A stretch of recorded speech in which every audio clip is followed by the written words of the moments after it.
Welcome everyone to Saturday Night Hype, and we have got the first of two big double headers head for your way as we get set on our path to Revelation on December 27th, 28th, and 29th to close out our 2024 I Am the Sentinel, and we start with women's action, Lara Croft versus Yuna. And of course you saw in the thumbnail, do not adjust your sets, you saw that right, as Abizzle and The Rock are challenging DC for the CIW Tag Team Championships. Now, Michael Corleone, when he came back and shocked the world by coming back at Thanks Grappling, Abizzle was pretty pissed.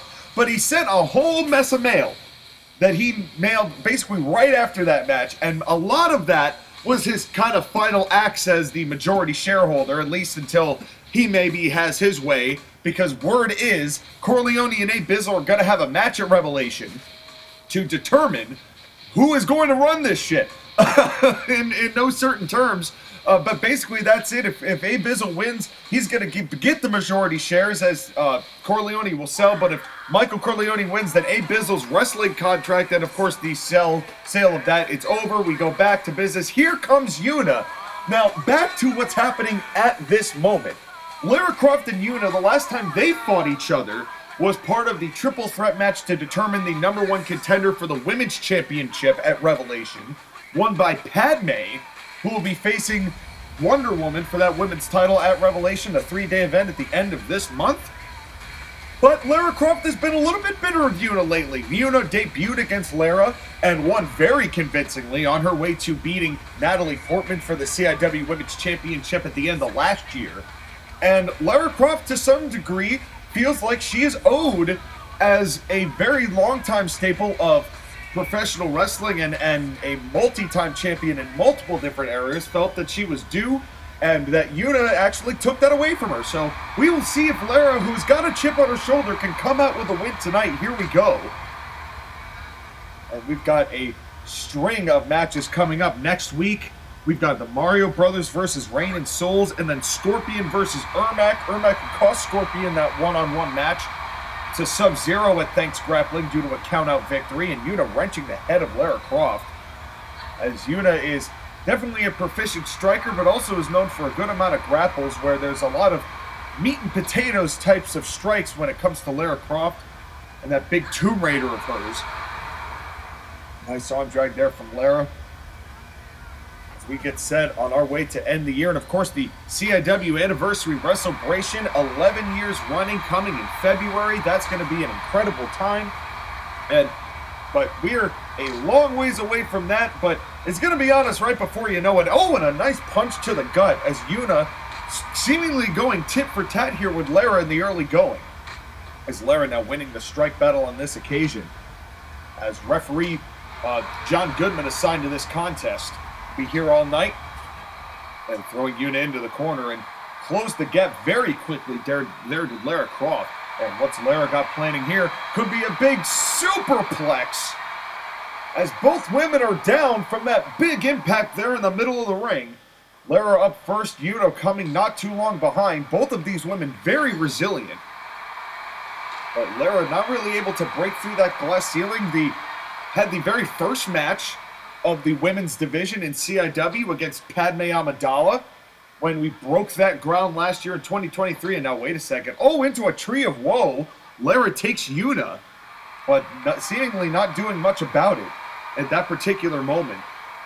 Just letting the blood rush to the head of Yuna, and now look at that, capitalizing with a crossface, but too close to the ropes, and Lara not letting up here, and referee John Goodman's count reaches 5, and Lara's disqualified.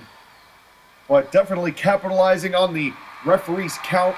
You know, Lara has been here from the start. She feels very put off by the fact that she has not been more relevant in the CIW women's division. And Yuna seems to be a poster child of success for what she has done and what she's accomplished, as Yuna so far getting the early advantage. And that particular debut match that Yuna came in against Lara Croft at Autumn Asylum, I believe it was, Yuna absolutely boat race Lara. I mean, it was not even close. She just completely dominated. As Lara Croft now, who has been trying to do the right thing in CIW, you can tell she's really not having much of that anymore.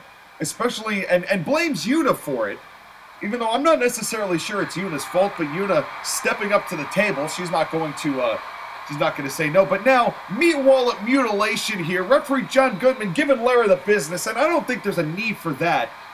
But the ruthlessness here, as we get closer and closer to Revelation, and that's the kind of spirit you need to have to climb your way up the women's division. And to be fair to Lara, if she does get a win over Yuna here tonight, she will be doing exactly that, and a nice arm drag, and down goes Yuna, who's got that deadly Bahamut that is what put Natalie Portman away. Oh, wait a second, Tomb Raider, big Tomb Raider, but close to the ropes. But that could do it right there as Yuna's cranium just crashing into the canvas. The cover here, 1, 2, 3. Oh, wow. Yuna kicking out at 2. A near fall there off the Tomb Raider.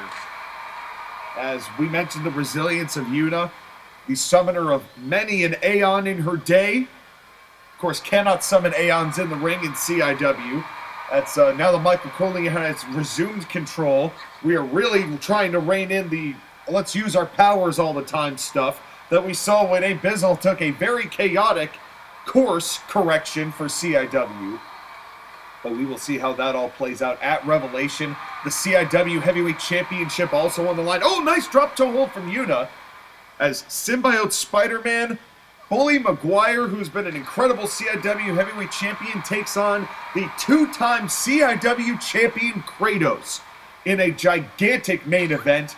Of course, we have the Exceed Championship that's going to be defended on the pre-show in 2 weeks' time. The Prince of Persia one-on-one with Jack Black, and now knuckle sandwiches from Yuna, just raining them down, and that was a nice counter there from Lara Croft. But as we mentioned before, Lara strikes just, she does a lot of platforming that Yuna just did not have to do. Oh, well, you know what? I shouldn't say that, because Yuna in the second game was doing nothing but platforming. How she doesn't have the quad size of Simon Belmont is beyond me. But speaking of Simon Belmont, he gets one match, another match, hopefully the final match with Sagat. Big body slam there by Lara Croft, who is really looks like starting to wear Yuna down.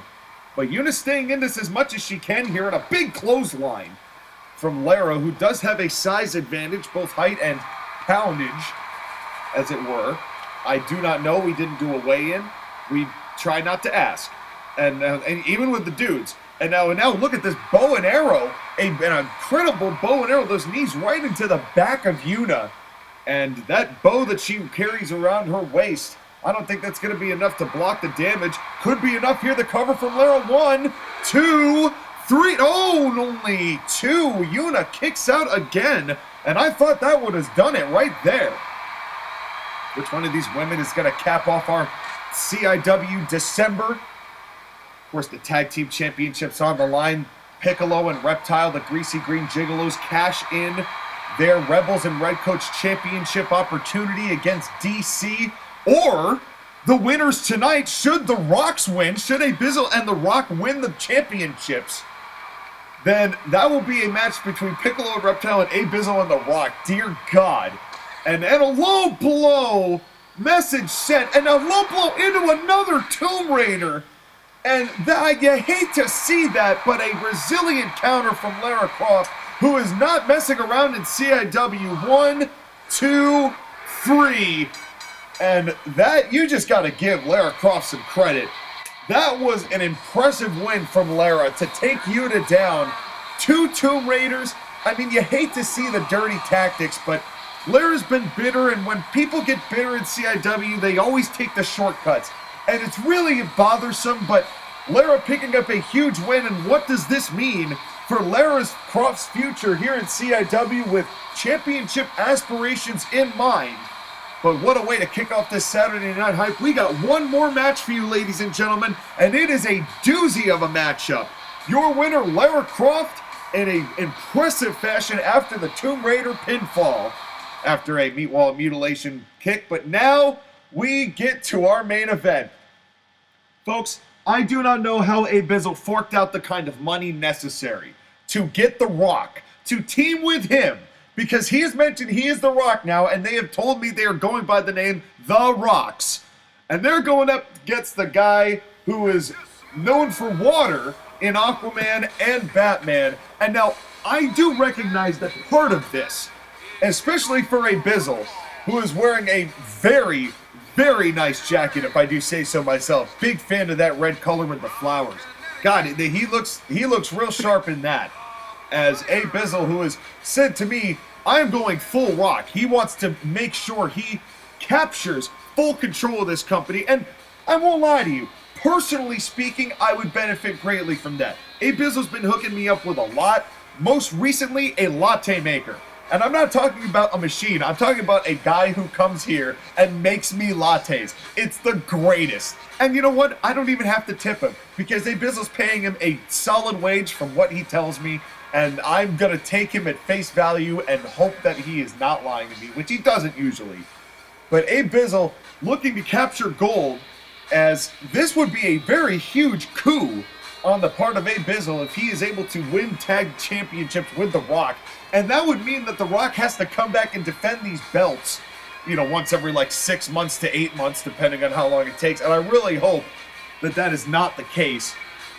I don't need Abizzle to have these belts. Listen, I understand why he's doing this, and Corleone allowed it, but here, and this is, you want to talk about not wanting either team to win. Here comes The Rock. And this is very surprising. I still don't know how he was able to get him here. The final boss is here, and that is going to mean something if he's able to capture CIW Tag Team Gold. And let me ask you this.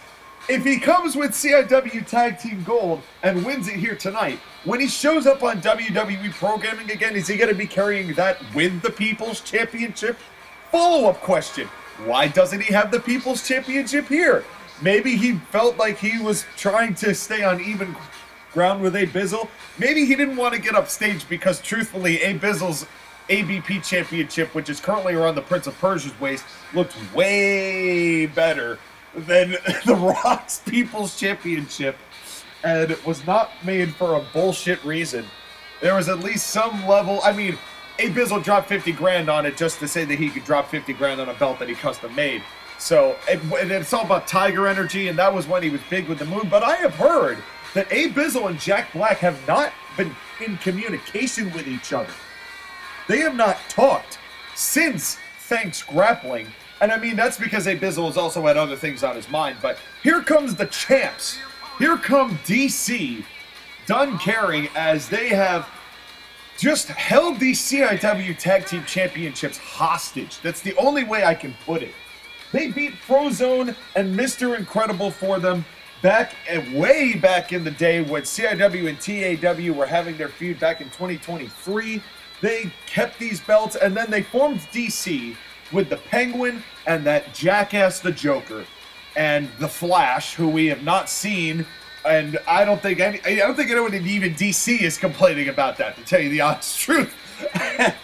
This is a situation here where these two are here to defend their belts, and it's been a hodgepodge of teams that have been in iterations of it. Sometimes the Penguin's in it, sometimes the Aquaman's been in it, but it is the original two who won these belts, and that's what it's all about, folks. The CIW Tag Team Championships, and God, I do not know who I want to win this matchup. This is like, I don't want DC to keep running roughshod all over everything all the time.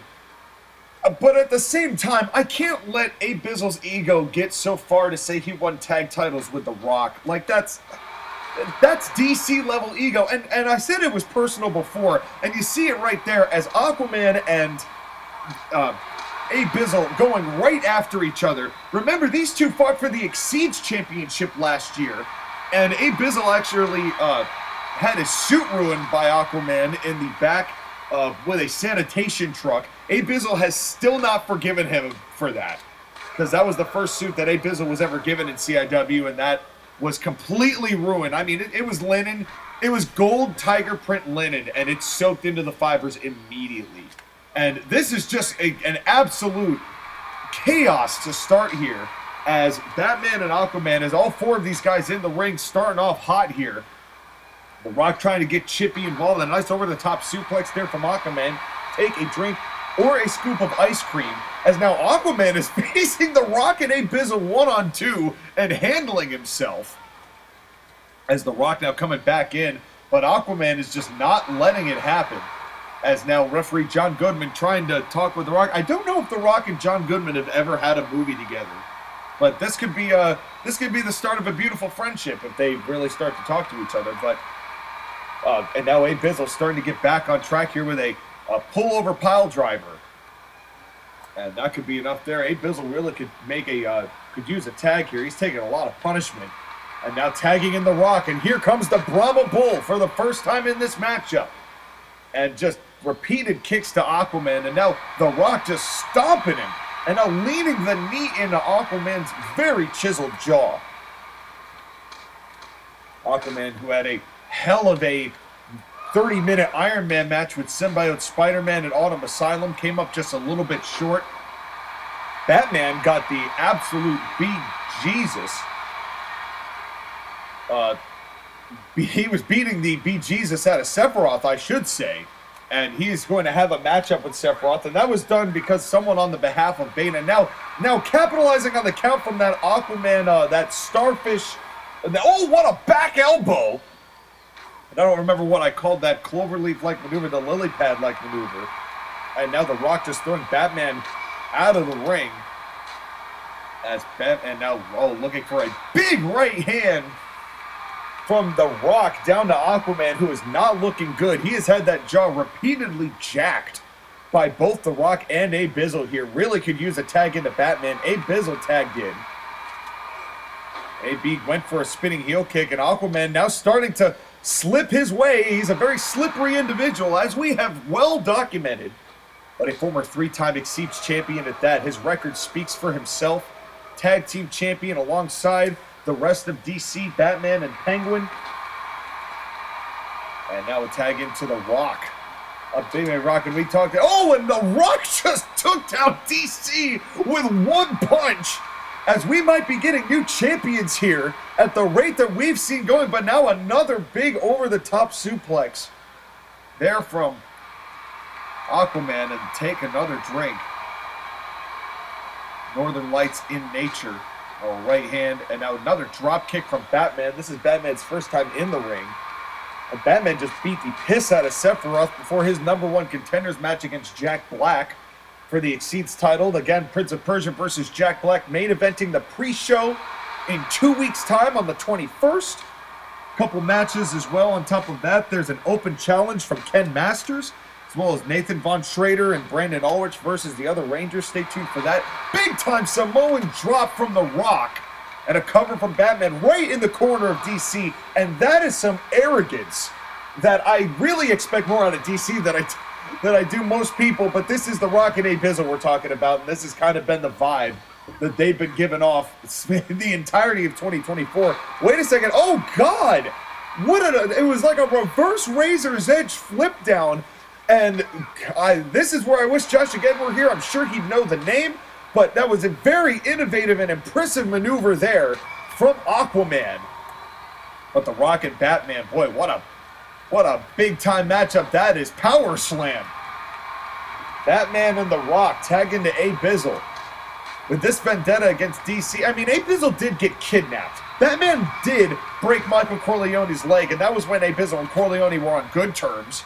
But, you know, you have to imagine that whole kidnapping thing, that was the start of it between those two. And now a half Boston Crab from Abizzle.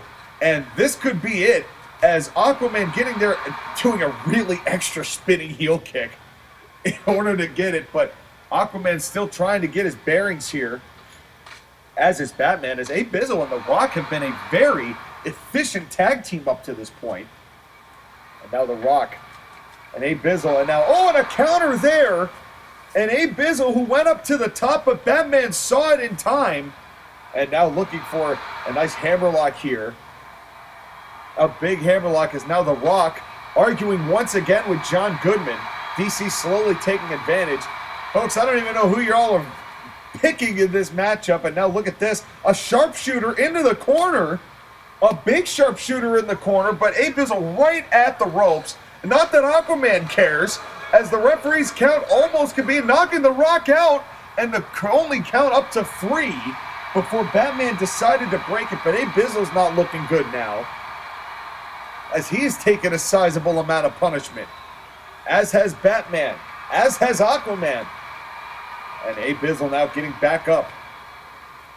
Who's going to win the CIW Tag Team Championships here on Saturday Night Hype? The winner faces the Greasy Green Gigolos at Revelation, cashing in their Rebels and Red Coach Championship victory title match opportunity. And, you know, it's funny because you can do it at any time. We've seen people do it in the middle of matches. We saw, well, we know what the Joker did at the end of last year. You know, you can do it at any time, which is the fascinating part of it. But they chose to do the honorable thing and say ahead of time, this is when we're doing it. And The Rock now punching the back of Batman's head. Bulldog. Abizzle now arguing with Goodman. Both of them. And now, oh, come on. Come on, Dwayne. That's not necessary. Choking the life out of Batman. But, you know, it's not like Batman and Aquaman wouldn't be doing the same. They kind of have been. But it's hard to say which one of these teams is going to come out on top. Can the reign, the year and 3/4 long reign of DC end here tonight on Saturday Night Hype? Big hip toss from Batman, as Batman and Aquaman trying to stop The Rock and Abizzle, challengers in one of the few last executive acts Abizzle put into action right before Michael Corleone, or actually very shortly thereafter, that Michael Corleone came back and shocked us all at Thanks Grappling. The Boss returning, having a big match with Abizzle. I wonder what Abizzle's condition is going to be, and what a back elbow. And I think a little miscommunication from Batman and Aquaman there, as Abizzle just starting to lose his gourd here. Oh, wait a second. Bat punch. Big bat punch to The Rock. Is that going to be enough to put The Rock away? And then Batman going for the cover to retain the titles. 1, 2, 3. Wow! Batman pinned The Rock with the bat punch, as the CIW Tag Team Championships remain in DC's hands. And normally I would not be happy about that, because DC has just walked all over CIW, and it's really been annoying. But you got to admit, these two put in the work. Yes, they're slimy. Yes, they're scummy. But in a matchup where one of the guys could have disappeared for like a year and a half because it's The Rock, I'm glad that we still have DC as champion. Can the Gigolos take them down at Revelation? Thank you all for coming, and we'll see you next week.